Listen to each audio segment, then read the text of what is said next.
The 1950s in America saw the opening of several racetracks that have come to be known as historical icons in motorsport. Tracks from that era include names like Road America and Laguna Seca, but another one that sprung out of the 50s was Litchfield County, Connecticut's very own Lime Rock Park. The village of Lakeville would go on to welcome IMSA and SCCA action throughout the following decades, and today, Lime Rock Park welcomes competition in the virtual sphere as we get set to bring you the season finale of the Weekend Warriors Spec Racer Ford Series. You'll see it all live on the Global Sim Racing channel via the iRacing Esports Network. Up in the booth today will be Ryan Walker, joining myself, Nick Schmeg. Joe Peak has director's duties today, and as always, he'll be using cameras provided by Dougie Beard. Lime Rock Park has the shorter length that similar to a lot of oval tracks in America, but its tiny nature plays a big part to its charismatic personality. To get a better sense of what this jewel in the Nutmeg State has to offer, allow me to show you with the help of the GSRC Track Guide.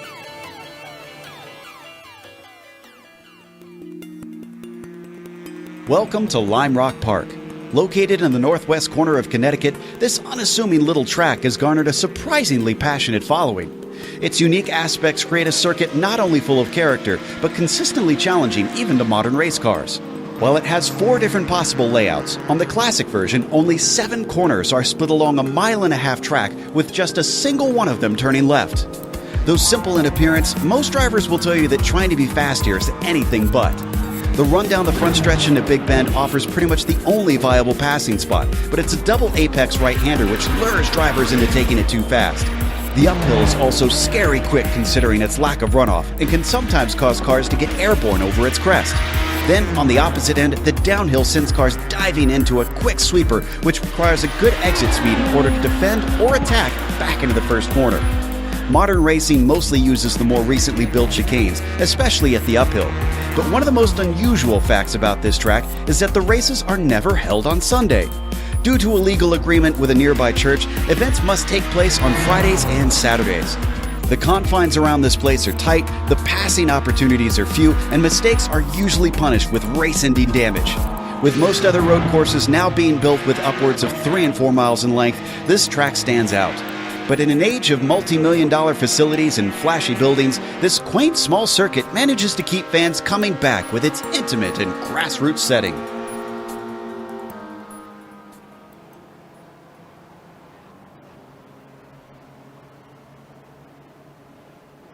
Hope you don't have claustrophobia, because even though we're outside, this is a very crammed space. Ryan, Lime Rock Park, it is unique, it is base content, so everyone's got it on iRacing, and it's a whole lot of fun, at least for us to watch. I'm not so sure if that's going to be the case for some of the drivers today. Yeah, these drivers, I don't think they'll be liking this layout of track by much, or that much around Lime Rock, just because of we've got a big turnout. But this track, it's located in Lakeville, Connecticut, and 11 turns, 1.53 miles in length and 2.46 kilometres if you prefer using that. And just about a short history about the track as well. It's hosted IMSA competition in the past, and also some Trans Am from what I remember, and also in the early 2000s I believe it hosted the Grand Am series. So yeah, it's got a wide range of series that I've raced here, and tonight it will be hosted the final round of the Weekend Warriors, which should be fantastic, and I can't wait for it. Definitely should be. It's a great race with a great sponsor that we've been able to have along with us in the SRF Weekend Warriors all season, because the Weekend Warriors series is brought to you by Sim Stickers. Whether it's button boxes, steering wheels, or keyboards, they've got you covered. And now if you use the promo code GSRC10 when purchasing, you'll get 10% off all orders for the whole season. That's GSRC10. You can find out more at simstickers.co.uk. This is the final round of the season, like I mentioned, Ryan, and that means that we're going to have a champion crowned after today. Actually, in the case of the Weekend Warriors, we'll have 2 champions crowned. Let's look at the S1 standings first.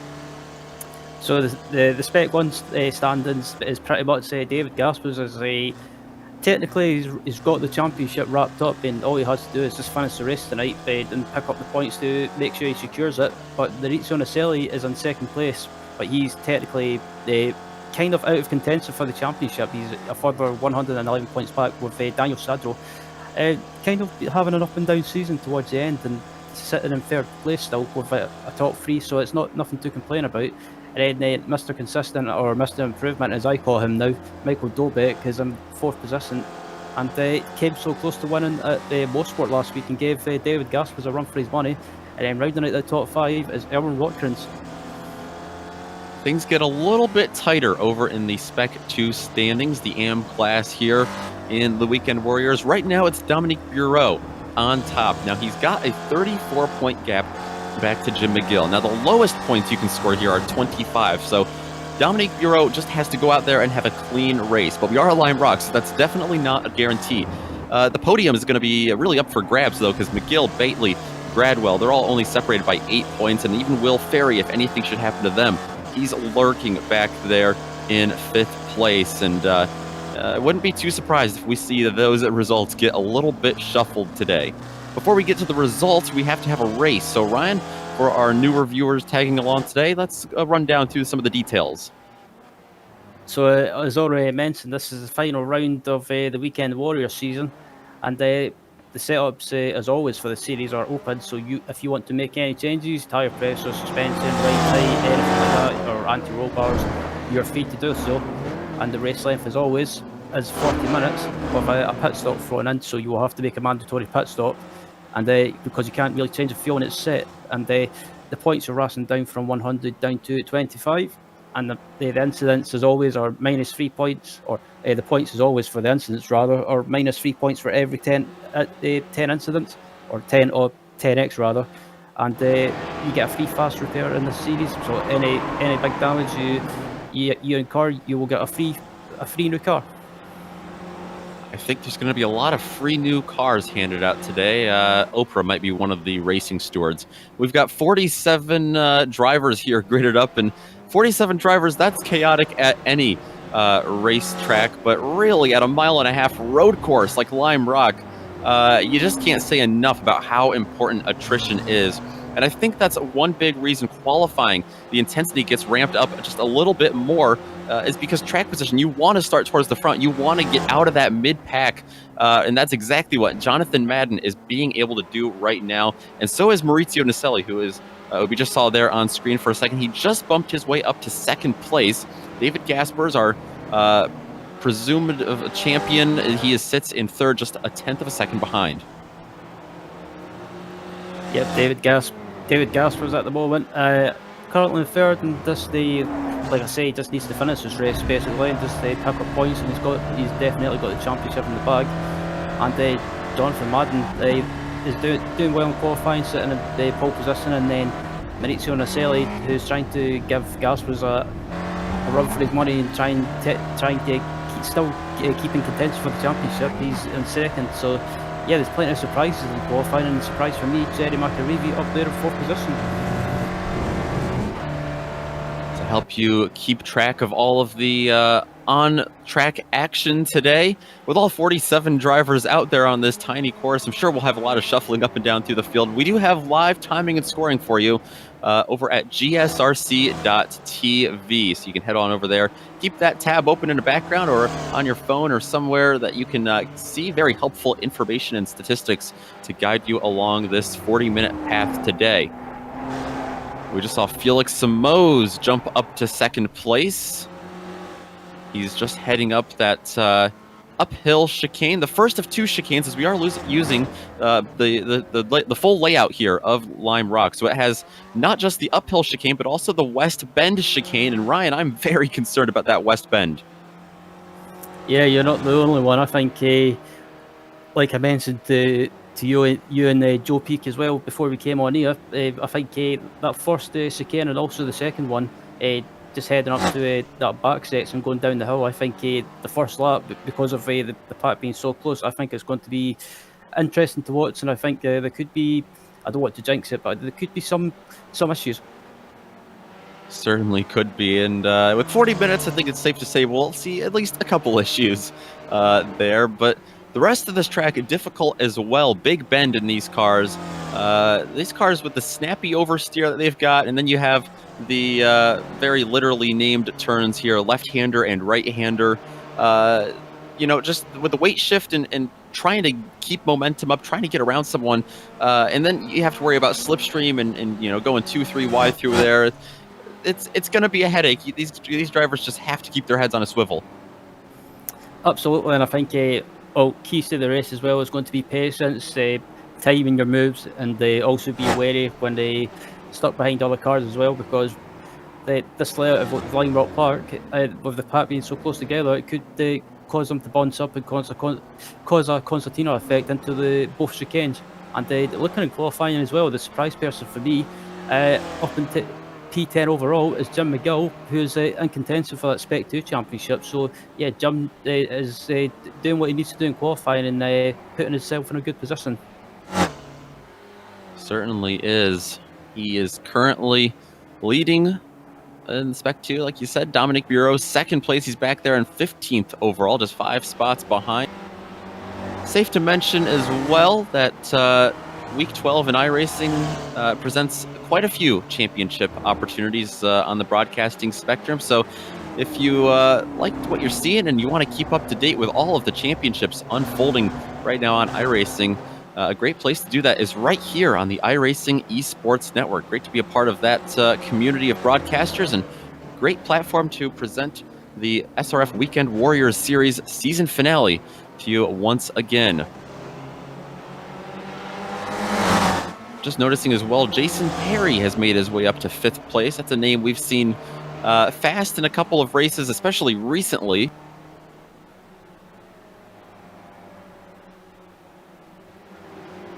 We've got about 3 minutes left in qualifying. These drivers have been able to set, they've been able to set many times. A lot of these drivers have set about 10 laps or so, as Jonathon Madden has actually improved on his lap time, a 104.4.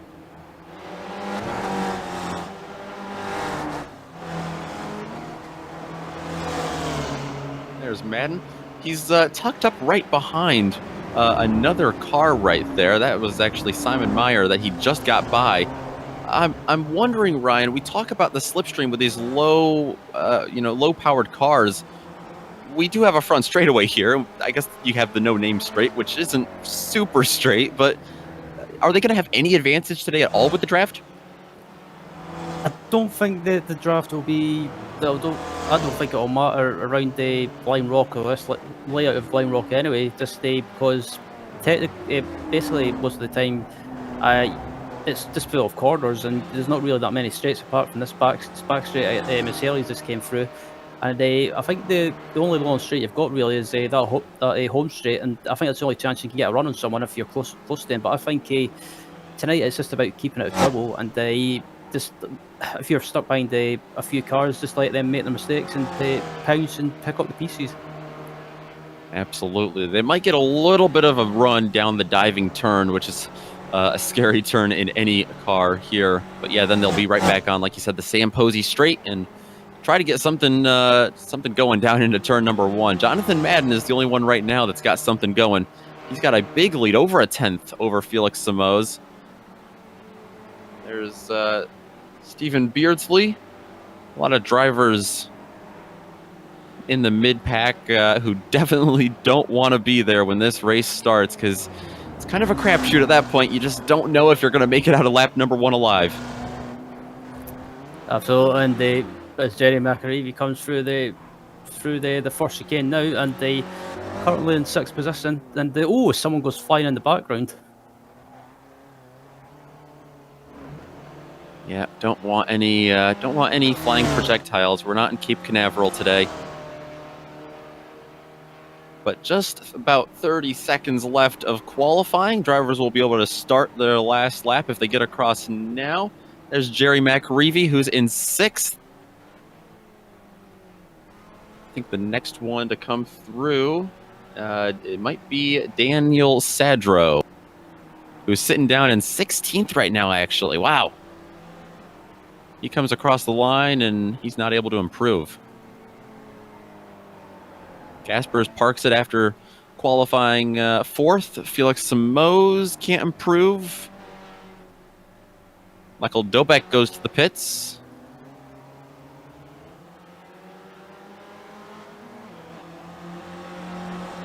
Comes Jim McGill. He's still got that Spec 2 pole. He's got a bit of a tow as well from Ian Haycox, who is in 14th. They try to weave down the Sam Posey straight and across the line, and a bit slower for both of them. How about Bob Kern in the 6th? He sits back in 31st. That one is just a little bit slower. Driver out of New York. I think Sadro actually got across the line in time to set another lap time here. He's sitting in 16th, but he's going to take it in that very tight and narrow chicane that takes you down the pit road here. So I think that's going to do it. Looking out on track, see a couple other cars, but they are all going to the pits. Chris Murakami is coming across. I don't know if this one's going to count for him. It will not. Must have had an off track somewhere. So it looks like Jonathon Madden is going to have the pole. He does indeed. He's got front row with Felix Simoes. Maurizio Nicelli is going to be rounding out that podium starting positions. David Gaspers and Jason Perry will round out the top 5. And then it's Jerry McReevy. Gorka Idirate got up to 7th place when we weren't looking. Erwin Rotkren starts back in 8th place. Jernez Zorech is in the 82 car, and he starts 9th. Michael Dobek will round out your top 10.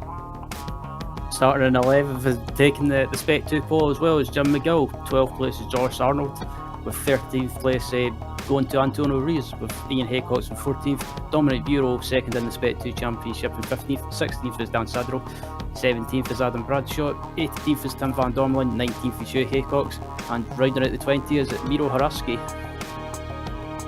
Stephen Elson and Chris Murakami will start in row number 11. That's going to be Yuang Xin Lin, Will Ferry, and Simon Meyer in the top 25. Michael Shaw, Stevie Ray, Philippe Chavin, Kenneth Bately, and Samuel Dick will round out your top 30. Starting in 31st is Bob Kern with the Australian Tom Gradwell in 32nd. Brandon Bracehead is in 33rd, and 34th is Gary Walbolt. 35th is Paul Barboza.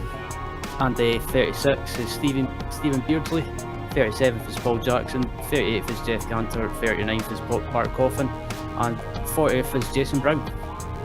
Row number 20 is going to go to a couple of UK&I drivers, Jason Brown and Ian Gibson. Lee Thornton, Kevin Boswell will be right behind, with Richard Franco and Sean Foes being the last drivers to set a time. Patrick Williams, Robert Ehle, and Edgar Sanchinelli will round out the 48 cars on this massive grid, but a tiny track. They're going to follow the iRacing pace truck around here because, well, Ryan, like you said before we got going, they might need it to get themselves a tow back to pit lane. Yeah, absolutely. And I think some of these drivers going around on the pace lap are just going to probably have a think about what they're going to do. Do they want to try and go early and try and make moves, or do they want to try and play the pacing game and try just think of it as a long race? Just be patient, just make a move when you can, or make a move when you have to, and just let the race pan out. That's what they're going to have to do, and that's what we'll be doing along with them. It's going to be a tight and narrow pace lap as well. That always scares me as a driver when you're in a situation like this, especially as a mid-pack driver myself, admittedly. They're going to be following that pace truck, who hopefully he's got the steering range to make it through the chicane. Both chicanes, I should say. That second chicane, man, I am nervous about that, not only because I've struggled there from a driver's perspective, but I've just seen so many drivers just not be able to size that corner up well. It's not so much the corner entry, but it's that very tight corner exit they've got there at the West Bend. It seems like no matter what you do, you're going to end up clipping the grass, risking it with a 1X and an off-track, and a lot of times a slowdown penalty as well. And with these cars, there's just that snap oversteer that's always just some impending doom. And also with both these chicanes as well, you've got those big anti-cuts. So, and also with these cars, you can't really cut them. So if you try and take them or clip them ever so slightly, it can give you big damage and also spin the car around. So some of these drivers are going to be very patient and just very careful into the chicane as they're all bunched up into the chicane, and we're only on the pace lap. And we'll get a good look at that second chicane there. Kind of like a bus stop there that we see like at a track like Watkins Glen, only it's kind of an extension of the road. They come back down, and then it's a long drop down the diving turn. The final turn onto the Samposi Straight, and it'll be Jonathon Madden being given full range of control here. He's won at Brands Hatch Indy. Can he do it at another short track? He's on the loud pedal because we are green flag for the season finale of the Weekend Warriors at Lime Rock Park. He's going to get to the outside. They're going to go 3 wide behind him. That's the 31 of Felix Simoes in the middle, trying to reel him in as Simoes is going to go off track.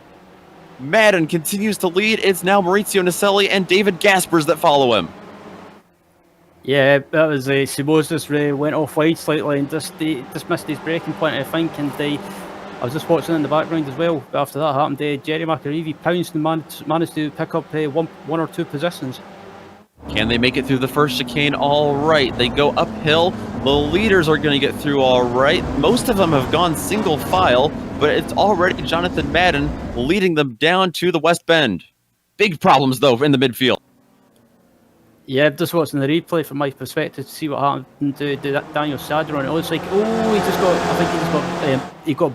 basically got walloped from behind by Adam Bradshaw. And that actually created a couple of gaps that makes it a little bit safer for some of these drivers to get through that second chicane, but they've all come back down the hill. Jonathon Madden has led lap number 1, but he's getting pounced on right now by David Gaspers, who's trying to make up 2 spots in 1 turn. He's already by Naselli. He's on the back end of Madden, but he just can't get around him. Yep, and Gaspers, he's on the move already. He's just decided he wants to try and go for it, and even though he's got the championship basically wrapped up, he's not taking any chances, and he wants to get going and make moves straight away.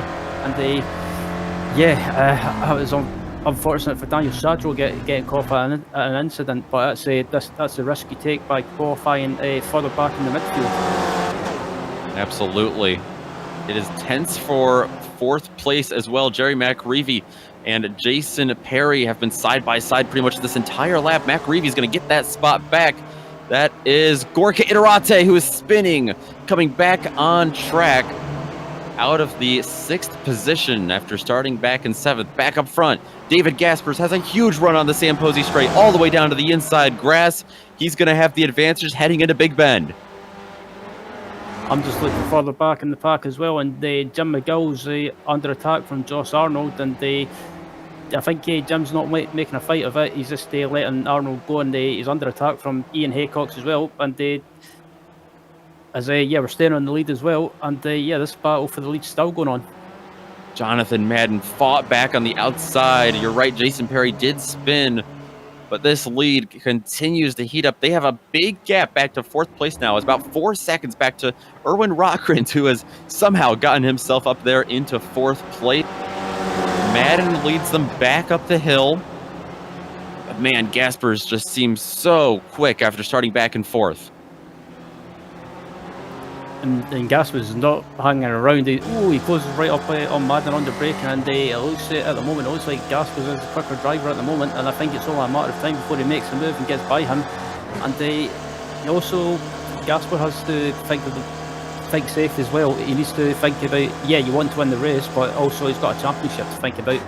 And he just got to play safe because he tries to go around the outside of Madden and into turn 1, and he's still on the outside, but this is so close.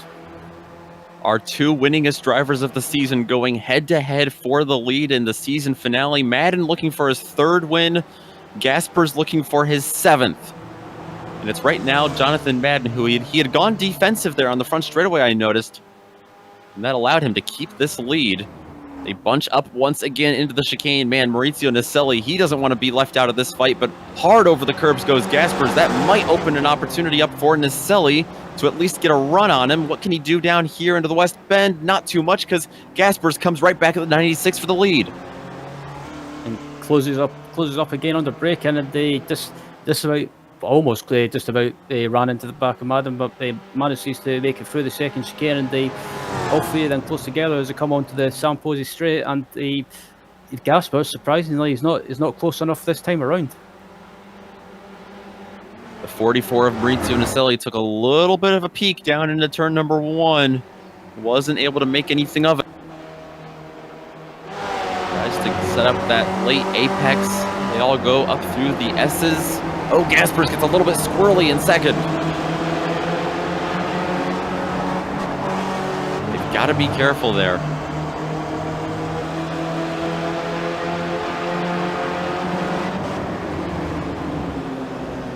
Meanwhile, back in fourth, Erwin Rotkrins and Zernez Zorec have taken fourth and fifth place away from everyone else. Great job by those two drivers. They started 8th and 9th, and they've both come up 4 positions. It's been a decent start for these guys as well, and Rotkrins has been pretty much, if we were voting for a driver of the season or most improved driver of the season, he would be my favourite vote, because he's been doing a good job this season, and he was quick in the Spec 2 class early in the season, and they got rewarded with a promotion up to Spec 1, but back up at the front, Madden, and also looks like Naceli's got by Gaspers. Oh, he has indeed. Gaspers is struggling big time. Again, he goes a little bit wide there.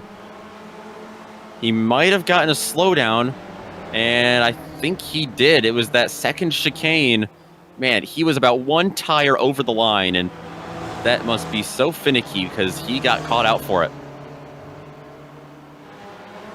Wow. Yeah, and I know in that second chicane, not the right, not when you turn right, but the left, if on the exit, if you take too much of that left side on the exit, it gives you a massive slowdown. So it looks like David got that and just slipped up.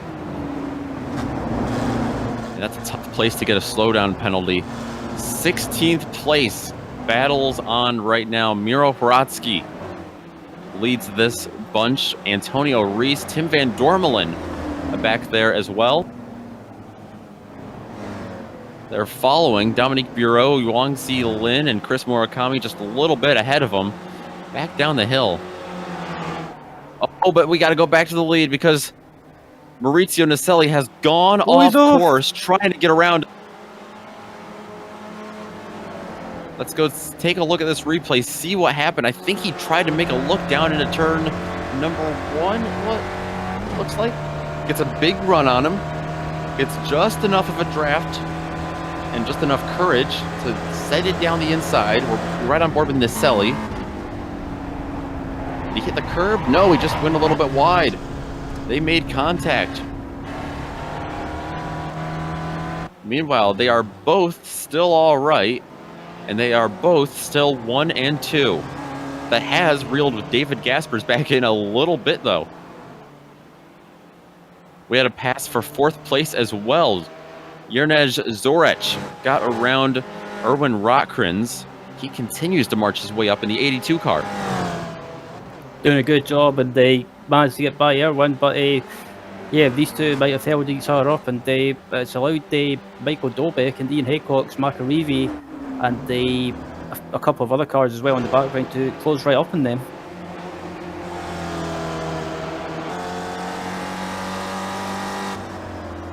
Yeah, I've been watching Ian Haycock make a couple of moves. He already got around Jerry McAreevy. He's up in 7th. He started back in 14th, actually. So very good run so far. Very good first stint of this race for the number 35.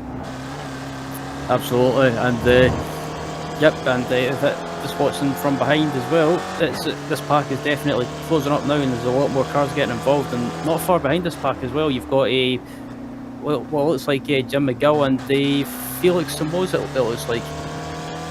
Yeah, we haven't mentioned the Spec 2 scenario. Jim McGill still leads that race, and it's by a lot more.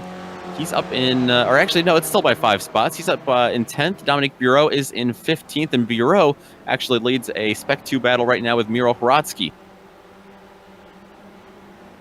McAreevy, he might get overtaken. He's gone defensive to hold off Ian Haycock's. He was looking to the inside of Michael Dobeck as well. Erwin Rotkrins has sailed away just a bit from those 3.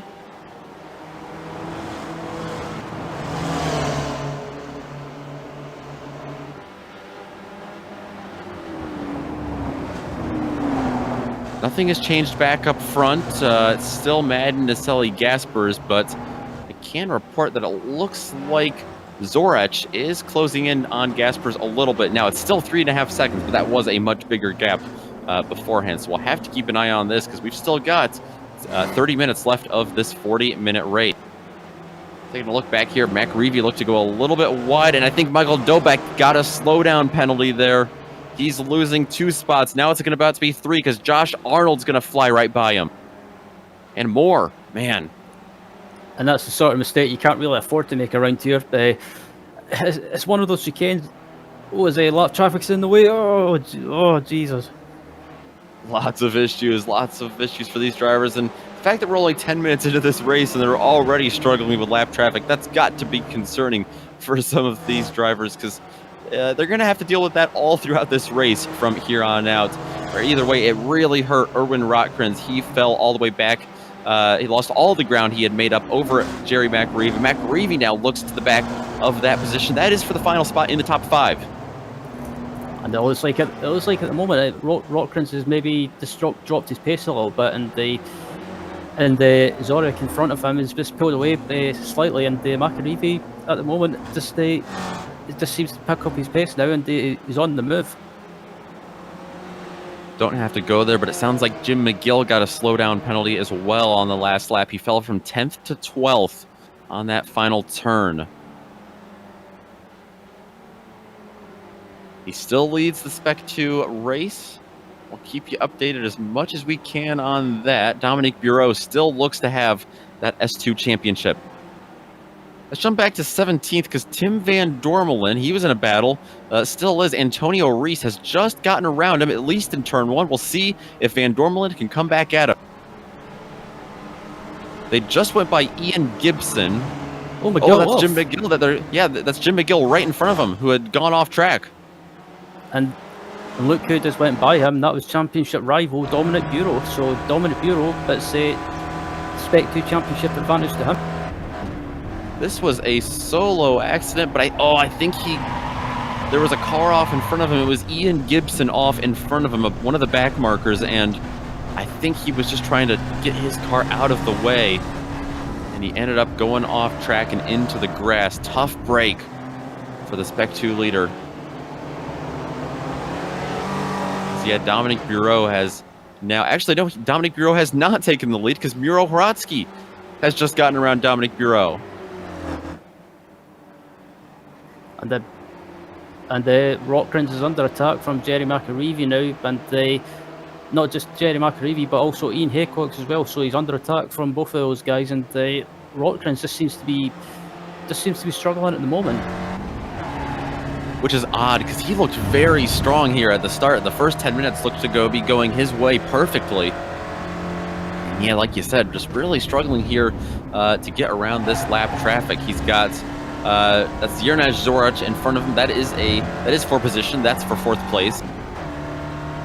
But McReevy has picked up the pace. Ian Haycox has been on afterburners. He's been on rails this entire race so far. Looking to make up even more spots as he looks underneath McReevy in the final turn. Oh, so close. They even touch a little bit. Ooh. McReevy's going to have a bit of the advantage. Oh, Zorach! Zorach is off big time. I think he was going to the pits, and I think Rotkrins hit him. Yeah, I think. I was about to say as well. I was just about to mention that it looks like Yerny was diving into the pits, and Erwin just misunderstood what Yerny was doing, and maybe thought he defended from him. But oh man, that was unfortunate. There's nothing intentional with that. It's just a misunderstanding, and that's just a racing incident. And Erwin just got caught out with Yerny slowing down. Oh, that is such a tough break. Rotkrins' car does not seem to be damaged too badly from that. He's still got McReevy and Haycox behind him, but the fact that Zorach was looking into the pits, that would indicate to me that some of these drivers, they think that pit window is opened early enough. And indeed it has, because we've got a couple of cars, it sounds like, in the mid-pack that have gone there. And there goes McReevy. Well, no, McReevy missed it. Ooh. Well, that was a bit of a David Coulthard moment. Man, a lot of these drivers really, really struggling. There is a good battle going on for 10th place right now. I saw, too, as they whizzed right past him. Chris Murakami is fending off a huge train of cars. Guangxi Lin and Miro Hiratsky, who is actually in a little bit of a mini battle himself, because that's the battle for the Spec 2 lead. Back behind him, the purple car that is going wide is Gary Wolbott, who is lapped down.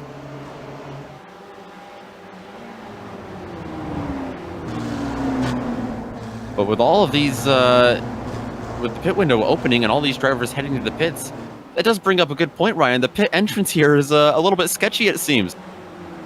Absolutely, and it's one of those pit entrances that you want to try and carry as much speed as possible, not to lose too much time. But as we saw, Yerny slightly slowed down and just caught out Erwin, and unfortunately Erwin never had enough time to react. But that's the way it goes sometimes with a track like this. And at the moment, Erwin Rotkrans is currently under attack from Ian Haycox, but it looks like we'll look at a replay of Erwin, and it looks like he might have just got a slowdown. Oh, he got in the grass actually.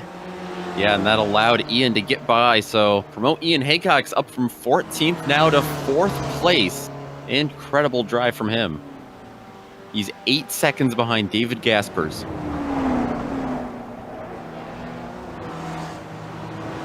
Jump back to this battle for P10, where a couple of drivers pitted. Couldn't tell who it was. The Spec 2 battle for the lead going on, though, because right behind him, Dominique Bureau looking underneath Miro Hiratsky, and now he's got Tim Van Dormelen to worry about. They try to go side by side through the first chicane, and that really hurt Bureau. Absolutely, and Bureau's having to defend the inside line, so he's kind of compromised for the exit, and he's also got some slight rear end damage as well. So he might have got a nudge from the Van Dormelen as well. So, but at the moment, if I was Dominic, I would just play it safe and just finish the race and pick up points, and not do anything too silly.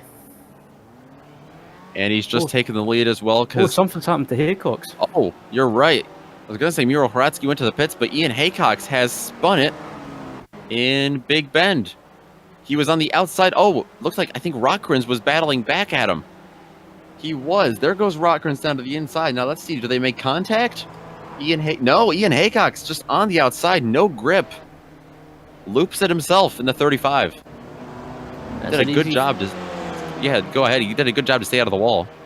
Absolutely. As the battle for P2 is going on between Naselli and Gaspers, and Gaspers has managed to close the gap back down to him. And this is given the opportunity to Jonathon Madden to just sprint away and build up a bit of a gap. Gaspers has got it. Now that they've got a 4-second cushion to the leader, Jonathon Madden.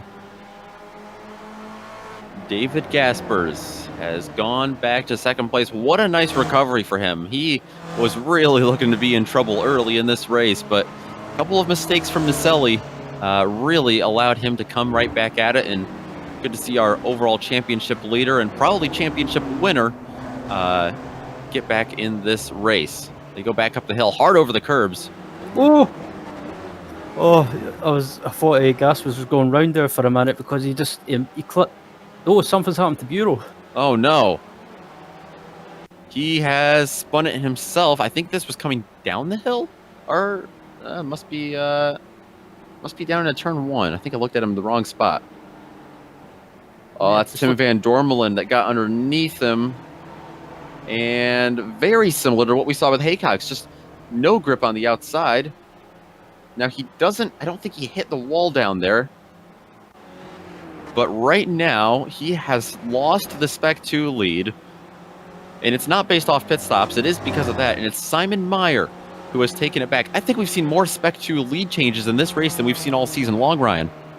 Yeah, indeed. And Simon Meyer, they took the lead in the Spec 2 class, and from what it looked like, the Bureau just went slightly offline and just possibly carried too much speed as well and lost the rear end, and they tried to save it, but he done the sensible thing of just spinning it onto the grass, and further back up. Did something happen to Madden? Something did. Madden wrecked it. The 96 of Jonathon Madden coming back down the hill. It looks like he is sitting in pit road. This might be a little bit ago. We'll try to find you a replay, but he's lost the lead.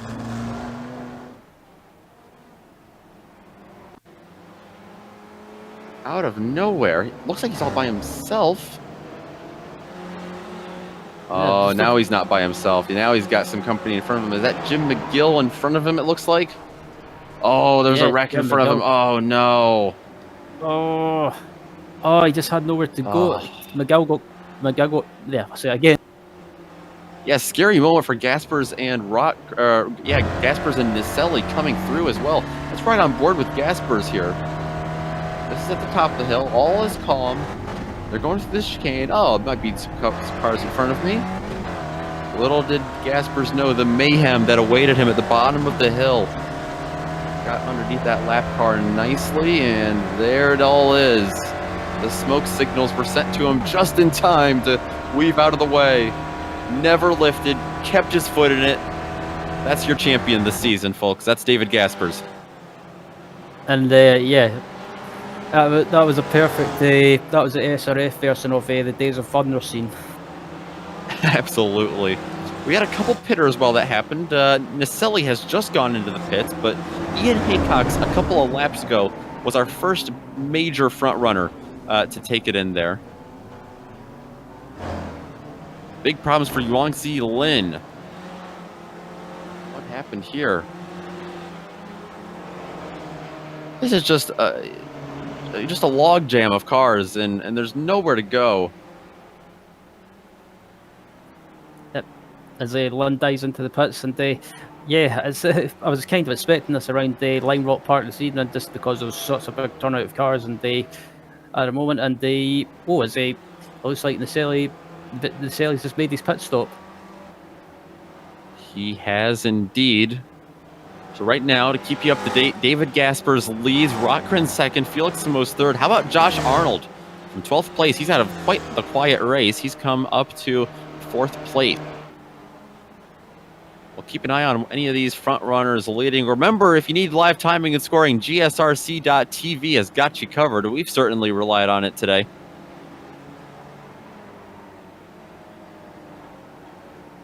We're over halfway through this race now. These drivers, man, that must be the longest 23 minutes of their racing career so far.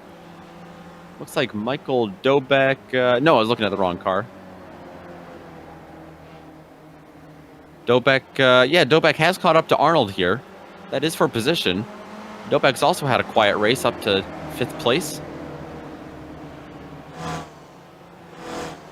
Indeed, and having a good battle with Arnold at the moment, and yeah, he's done pretty well this season, Michael. He's definitely, I think it was after the first half of the season, they just seemed to step up a gear, and they improved his pace a lot, and as we saw last week, he gave David Gaspers a run for his money and came so close to taking the win.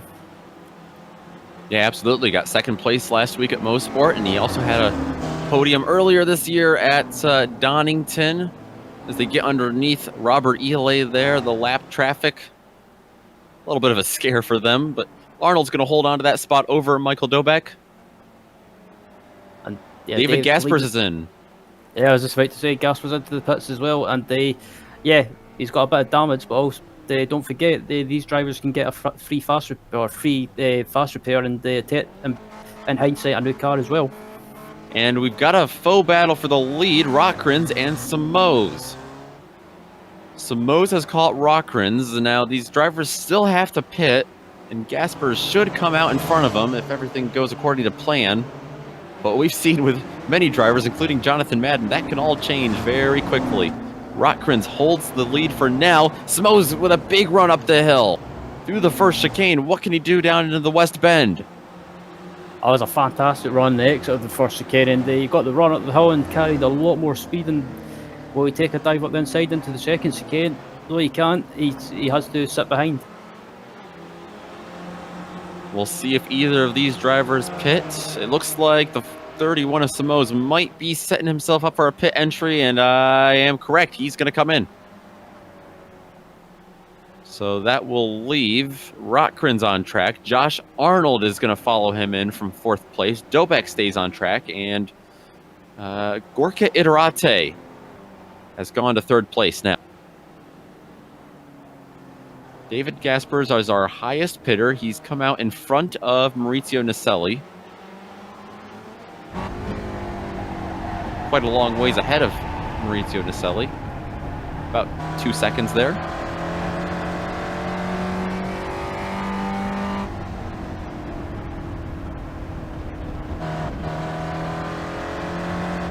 So as we get everything shuffled through here, the pit stop cycles, really, it's interesting to see a track that really doesn't demand a whole lot of fuel consumption, like Lime Rock.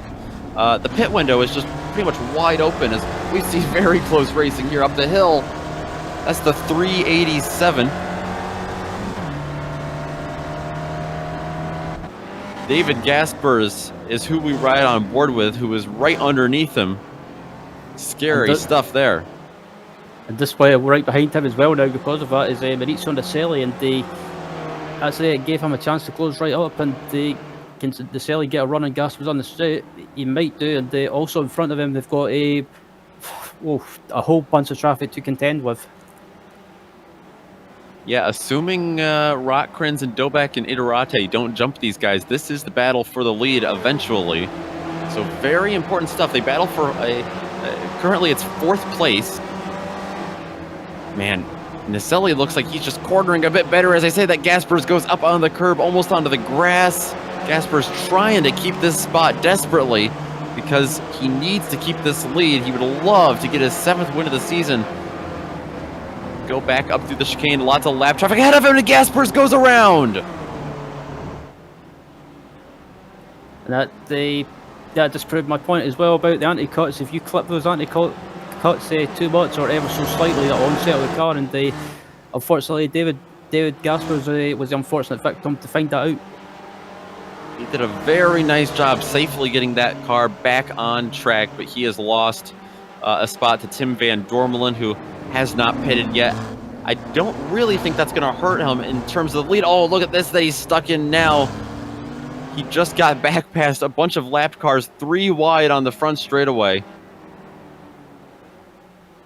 Crazy. He is trying his hardest to get right back up there. He is now about 8 seconds behind Maurizio Naselli. Big loss there for him. There was, and actually kind of having the Naselli holding each other up a little bit, that could help Rotkrins and Dobek when it comes to the pit stops for them. But yeah, I don't think this is the race that David wanted to round out the season, but he's just it's not like David as well. He's made some silly mistakes during this race so far, and he's not been his consistent self. And look at that blue car right there, just a couple of spots behind David Gaspers. That is Felix Simoes, who might take it 3 wide here up on the top of the hill, and he's going to turn Robert Eley to get around him. He's got Miro Hratsky in between him and Gaspers now. But a little bit extra damage to the 31, and now the 31 himself. That might be a slowdown penalty. Yeah, I was just watching from my view as well. That was definitely, he took loads of grass on the left side curve, and he got a massive slowdown. And yeah, I have to say, Nick, it's all kicking off towards the end. Oh, it certainly is. We were worried about the start of this race. That was much cleaner than what is happening when you intermix a bunch of these lapped cars with the leaders. And the leaders all fighting for precious points late in the season. Just an update on Spec 2. I'm seeing Paul Jackson right now leading the Spec 2 class. Yet another lead change. Yeah, another lead change as well in Spec 2, and I'm not sure. I'm not sure where he came from. He's just been keeping out of trouble, and everyone else in Spec 2 has been just losing their mind, and he's been there to pick up places. Yeah, he hasn't pitted yet, so it looks like that might just be because of that. But Rotkrins and Iterate are in the pits, it looks like.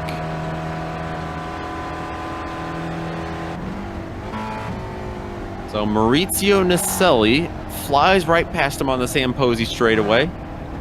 He will go back to the lead. Now, the race off pit road. Iterate just got out, right behind Dobek, who's right behind McAreevy. Zorach is in front of him, and Felix Simoes leads a bit of a battle there. That's for 4th place now, because Gaspers and Rotkrins are ahead of him.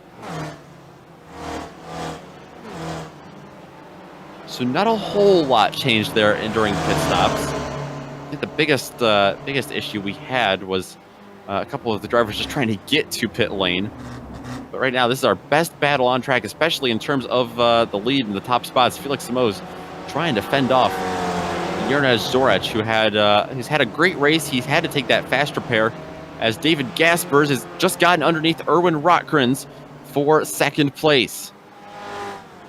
Gaspers now only 7 seconds behind Nicelli. Still a lot to make up, though, in the last 10 minutes of this race. Yeah, it's a bit of a tall order for Gaspers to try and close down, but he's under attack from Rotkrins, and as they head down to turn 1, and they will Rotkrins try and make a move on the outside. It'll be a bit of a difficult pass to make, but he decides to back out of it and just stay in line behind Gaspers, but not far behind those two as well. You've got Simoes and Macarivi, and also Zorach.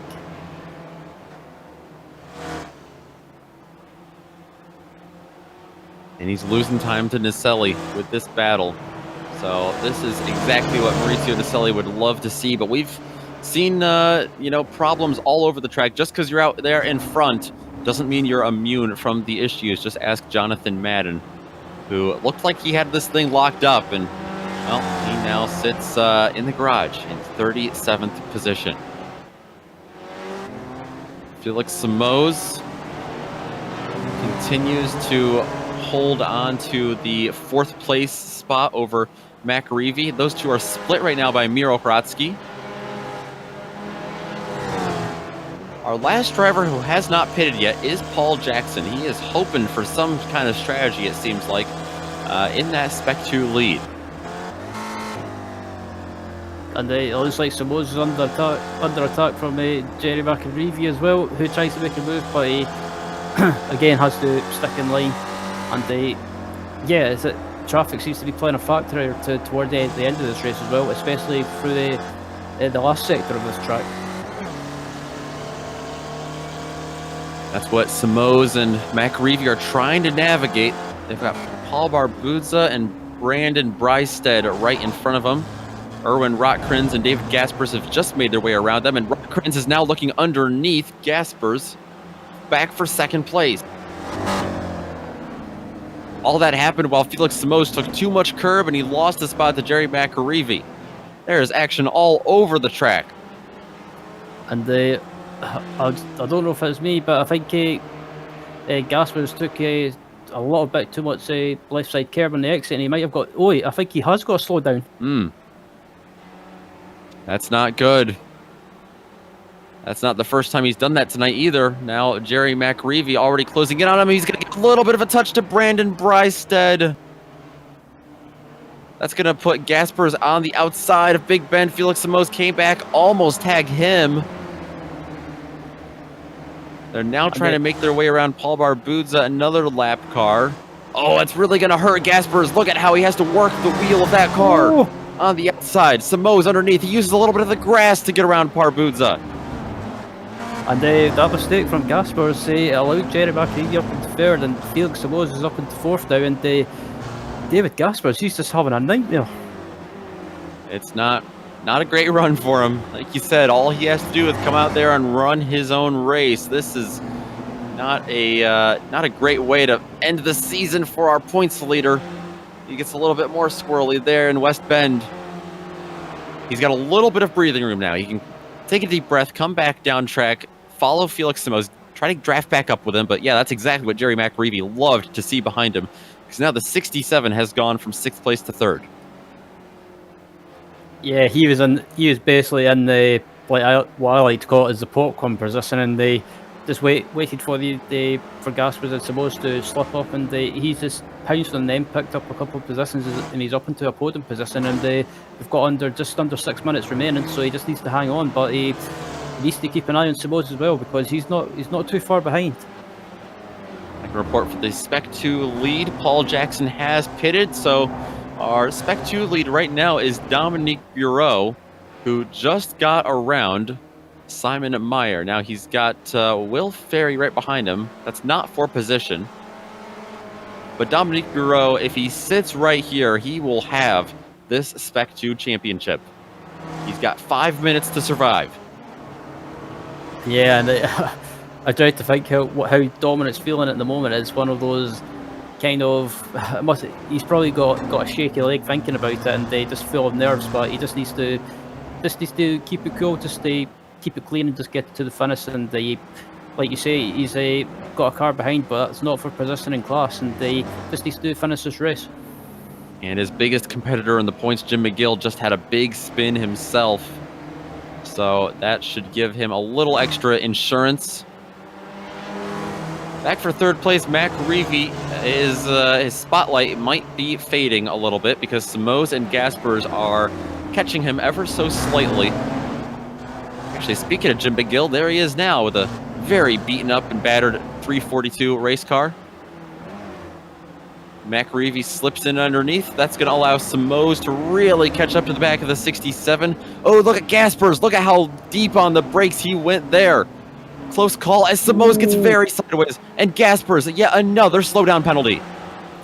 And Simoes and Gaspers scrapping away again. That's allowed. Oh, Gaspers has parked it. He has. Wow. And he has retired as well from this race. Gaspers, we ride on board with him. A tough break and a tough way to end the season, but thankfully, he should still have this Spec 1 championship locked up.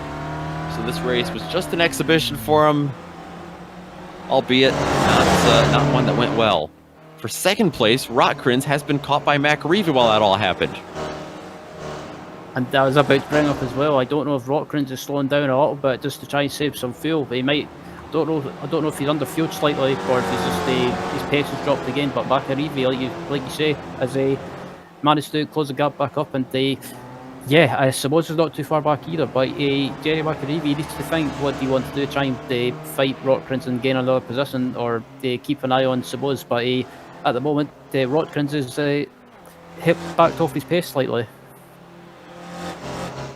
Yeah, it's 13 seconds up to Maurizio Naselli, who has had a pretty flawless race ever since he got back out on track after his pit stop. He's got less than 3 minutes left until his second win of the season. Actually, Naselli, his first win of the season came in round 1. It's been a long time coming. Since that race at Laguna Seca, Naselli trying to bookend this year with 2 wins. They're doing a good job at the moment. The eyes are still in this battle for second place between Rotkrins and Mac Reevy, and it seems to be that they've left Felix Simoes behind now, so the battle for second place is between these two guys. But up just ahead as well in the exit, again they've got some traffic to try and navigate. Yeah, these are two drivers that have sat on the podium a couple of times this year. Rotkrins, he's got 2 of them. Mac Reevy actually just once. He finished 3rd place at Sonoma, trying to beat his best finish of the season today. It would require him to get around the 069 car, though, of Erwin Rotkrins, and that is a tall order based off of Rotkrins' pace, not just this race, but this entire season, as he was promoted from Spec 2 up to Spec 1. Like you said, Ryan, probably the most improved driver of the season. As they get around Tom Gradwell, one of Rotkrins' former competitors in the Spec 2 class. And Gradwell done the sporting thing as well. He kept out wide and kept out the way and allowed these guys through while they're battling away. So it was good to see. And Mac Reevy is definitely a lot closer to Rotkrins now as they come through the first chicane. And Rotkrins slightly went offline through it, and it gives Mac Reevy a chance to close even further. Just to kind of recap your entire top 5, Jernej Zorach, despite having a massive wreck about halfway through this race, he's taken that quick repair and gotten back out in 5th place. That might not be locked up, though. He's got Michael Dobeck and Ian Haycox a little bit closer behind him. Less than a minute left now. Maurizio Naselli. He's got, I believe, 2 laps to go. And it looks like he might be on the last lap now.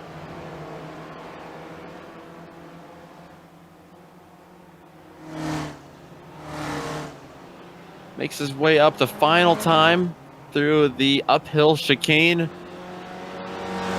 It has been an uphill battle for several of these drivers, but Naselli, he didn't have to move too far up through the field today to get the job done. He started on the podium, and he's going to finish on the podium, but instead of the bottom step, it's going to be the top step for Maurizio Naselli as he comes out of the diving turn for the final time in the Weekend Warriors Spec Racer Ford Series.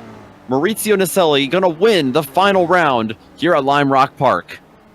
Erwin Rotkrins, not too far. Felix Simoes seems to have gotten up to second place. Let's go to replay as we've got McReevy and Rotkrins coming across the line very close together. I feel like Simoes out of nowhere jumped up to second place. This was, some contact between Rotkrins and McReevy. Simoes in the popcorn position was able to pop on right by them through the West Bend chicane. McReevy might have got a slow down, and Rotkrins had an off track. That's exactly what happened. Simoes slipped on underneath, and then McReevy third place by 0.059 seconds over Rotkrins at the line. What a race. Yeah, fantastic. That was a fantastic way to round out the season, and I thoroughly enjoyed that.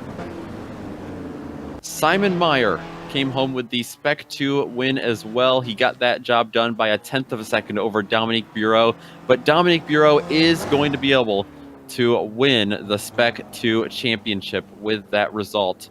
And with that race finishing, we're going to step aside for just a few moments here on the iRacing Esports Network and the Global Sim Racing channel. We'll be back with your unofficial results and hopefully some driver interviews to round out the season.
To kick off this season, Maurizio Naselli got a victory at Laguna Seca.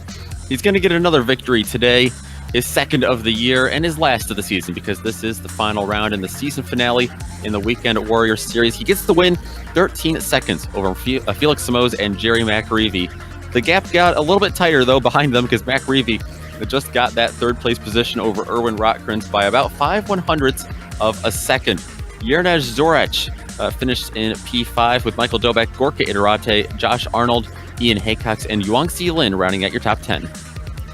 Finishing in 11th was Tim Van Domelen with Antonio Rees in 12th. Daniel Sadro had a bit of an average finish to the season, 13th, with Chris Marikami in 15th. Simon Meyer finished season 15th. And finishing in 16th and taking the Spec 2 Championship was Dominic Bureau. 17th was Samuel Dick. 18th was Ken Bailey, Michael Shaw 19th, and rounding out the top 20 was Bob Kern.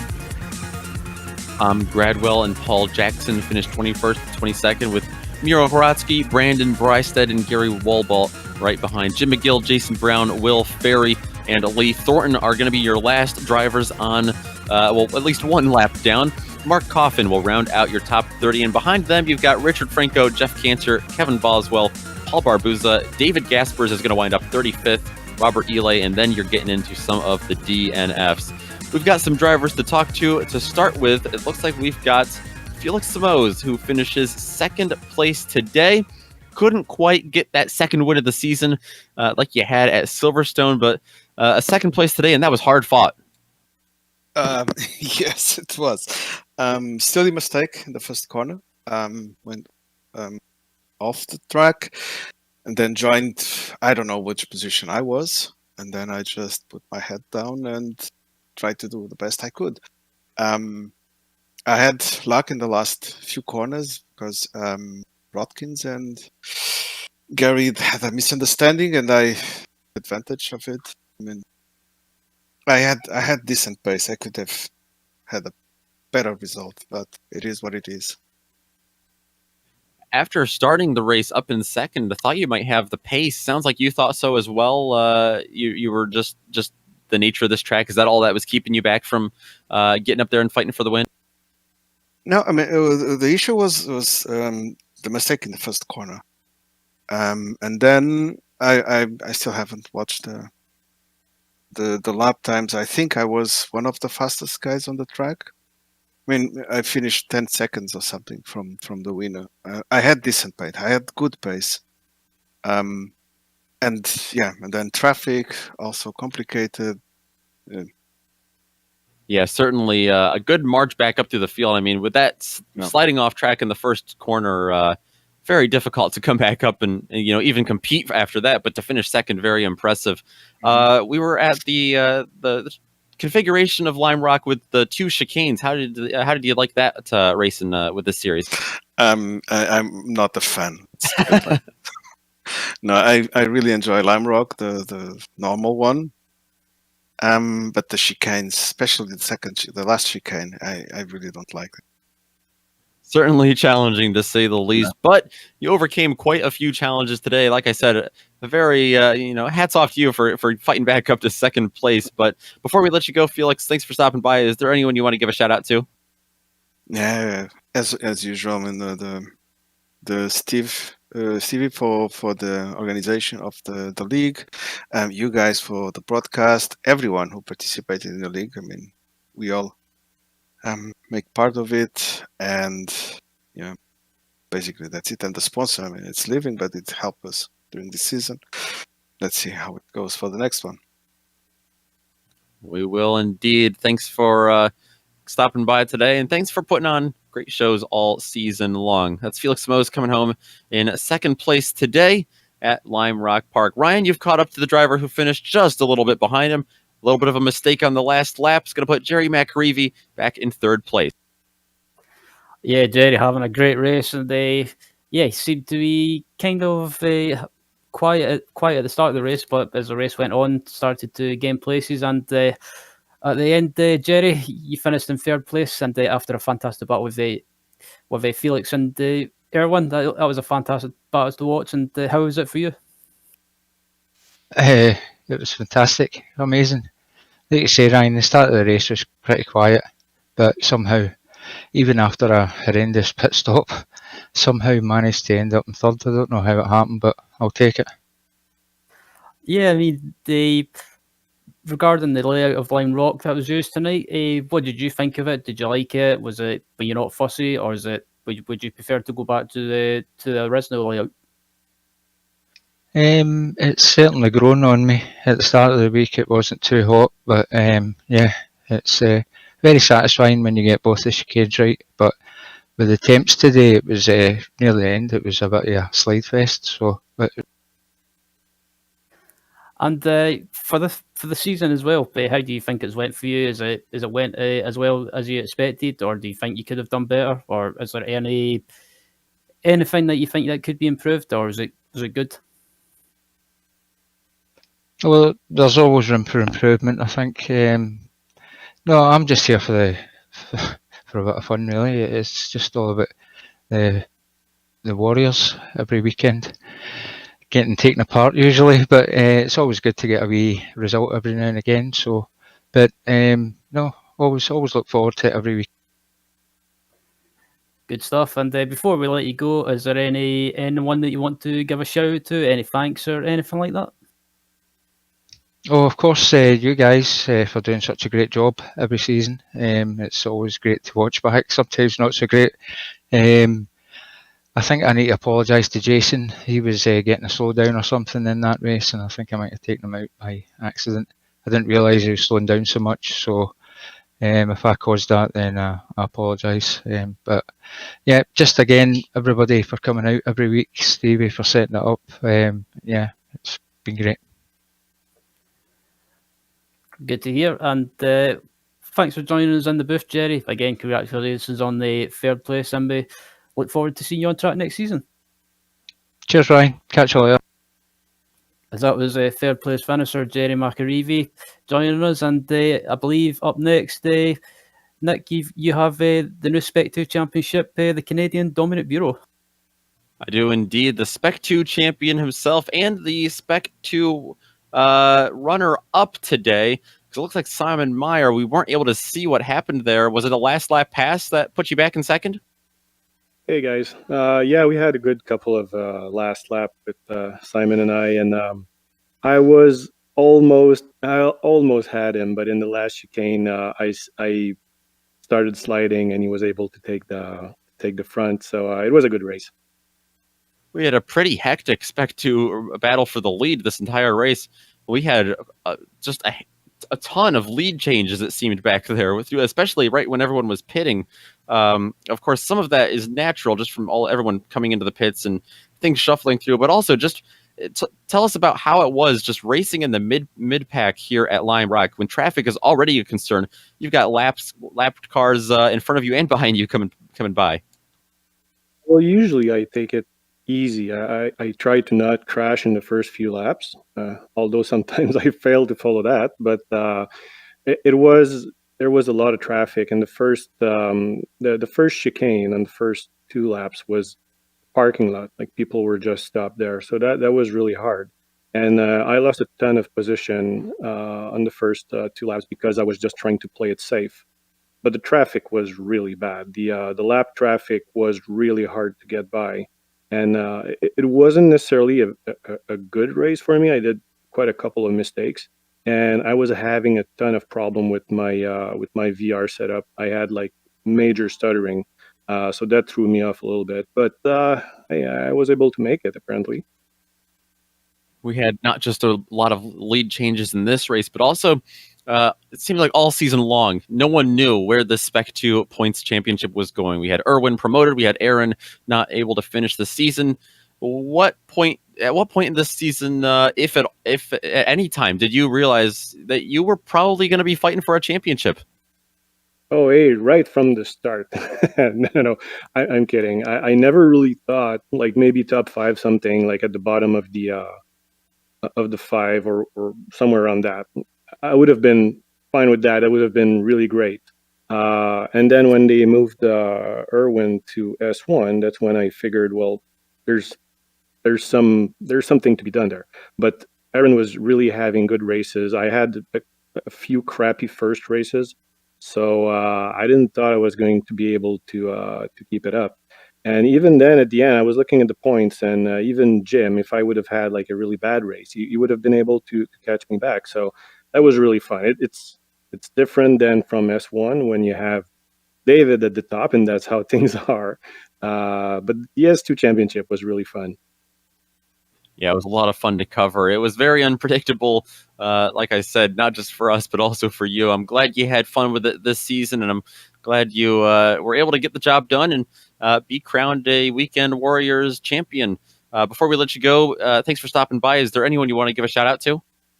As usual, Sim Stickers for their sponsorship, which is always appreciated. Steve for organizing all that, but also all the drivers, all the member of the league. It makes it really fun to have people that you can race every week, and you know how they race, and people helping others. That's a really cool thing. So thanks to all those guys. Absolutely. It's been a fun community to work with. Been a fun community to watch this season. Thanks for stopping by. Congrats once again. That's Dominic Bureau, finishing second place in the Spec 2 season, or finishing in the Spec 2 class this race, but finishing first in the Spec 2 class this season. We've got one last interview. It's the league administrator. Stevie Ray is caught up with Ryan Walker after finishing 45th today. Yeah, the series organizer joining us, and I have to say, Steve, the racing this season's been fantastic to watch, and as always, from myself and from us at the GSRC, thank you for putting the series on.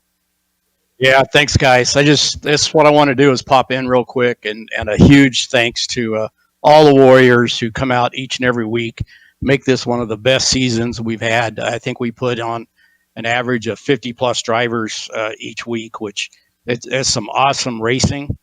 And said a huge thanks to Sim Stickers. He sponsored us for over a year now, and unfortunately, with things going on, he won't be able to continue. But we have a new sponsor, one of our own. Once again, the honey monster Jim McGill has a company called 42 Stitches that does embroidery and hats and shirts, and he's stepped up and is going to take care of us next season. And yeah, regarding the racing as well and how the leagues went, do you think it's do you think it's been good, or do you think there's any areas that you think it could have been better or could improve on, or is it went as you expected? It went about what expected. David Gaspers put a bounty on himself this season, and it took him a little while to get rolling back up to the fourth or fifth week, I suppose. The Spec 2 class had a close battle all season, and that's kind of the game plan is to have some good battles and great racing. And I think we got one of the best groups going. We got some really good guys. It's a friendly group. We're very respectful, clean racing. So it's one of the best going, I think. And then heading into next season as well, apparently there's been rumours, or apparently news has been released that the Spec Racer Ford is getting the new tyre model next season. Yeah, that's what I found out just the other day. We'll be doing the V runoffs with the new tire at VIR next Sunday. So that ought to be an interesting race. So if you want to join, haven't signed up yet, we're going to put 60 drivers at VIR next Sunday. It'd be a lot of fun. And regarding the runoffs as well, do you think it'll produce great racing on the new tyre model? And do you think it'll maybe take some time, or maybe a few races for people to get to grips with, or do you think it'll be a bit of an easy transition, if you like? I think it's going to take a little while to get used to it. I've been exposed to the MX-5 and the Skippies mostly with the new tires, and they drive different. I think we're going to have some of the same issues. It's going to be different, catch some people off guard, have to redo some of the setups. But these guys are some of the best of the best. You got David Gaspers, who's probably the number one spec racer guy in the world as far as iRacing goes. And the cream will rise to the top once again. It may take them a little while, but I'm sure they'll get a good handle on it. Good stuff. Well, thanks for joining us in the booth, Steve, and again, thanks for putting on this season. And we look forward to seeing you on track, and no doubt I'll bump into you, not literally, but look forward to seeing you around in the SRF section nonetheless. Yeah, thanks to you guys too. Always a great broadcast. You guys have been with us for a long time as well, so we value our friends. So take care, guys.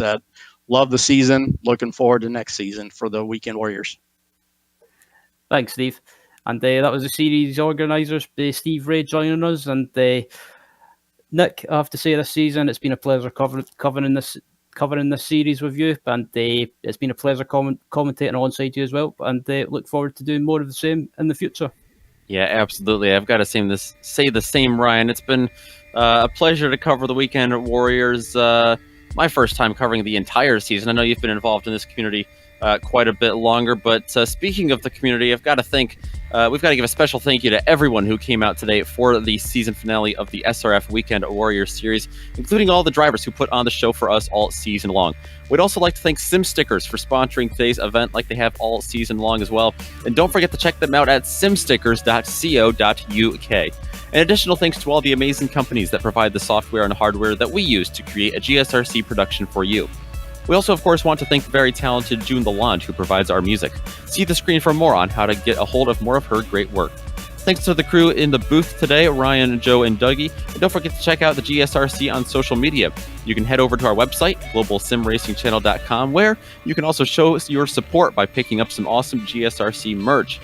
We're also on Twitter at GSR Channel, on Facebook at Global Sim Racing Channel, on Instagram at GSRC_Graham, and of course on our YouTube channel. You can head over there and hit a big red subscribe button so you don't miss a second of racing. Make sure to check all of our upcoming events sliding across your screen right now so you can mark them down on your calendar for some more exciting virtual motorsports action.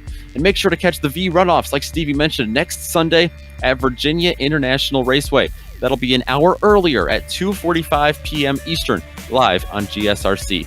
With all that being said, thanks so much for joining us today, and until next time, race clean, race hard, and we'll see you on the track.